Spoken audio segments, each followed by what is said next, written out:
मुंबई महानगरात लहान मुले पळवणारी टोळी सक्रिय झाल्याच्या अफवेमुळे पालघर जिल्ह्यात जनमानसात भीतीचं वातावरण निर्माण झालं आहे।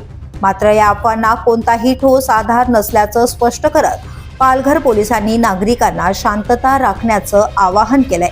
पालघर पोलिसांनी दिलेल्या माहितीनुसार जानेवारी ते नोव्हेंबर 2025 या कालावधीत अल्पवयीन मुलामुलींच्या अपहरणाचे 172 गुन्हे दाखल झाले असून त्यापैकी 163 प्रकरणात अपहरित बालकांचा शोध घेण्यात पोलिसांना यश मिळालंय। म्हणजेच 95% अधिक गुन्हे यशस्वीरित्या उघडकीस आणले गेलेत। उर्वरित 9 मुलांचा शोध युद्ध पातळीवर सुरू आहे।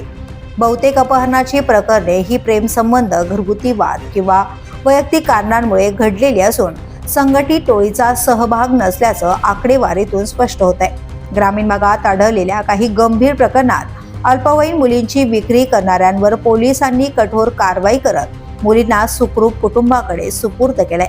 पोलीस अधीक्षक यतीश देशमुख यांनी नागरिकांना सोशल मीडियावरील अफवांवर विश्वास न ठेवण्याचे आवाहन करत कोणतीही संशयास्पद हालचाल आढळल्यास तात्काळ पोलिसांशी संपर्क साधण्याचे सांगितले। अफवा पसरवणाऱ्यांवर कठोर कारवाई केली जाईल असा इशाराही त्यांनी दिलाय।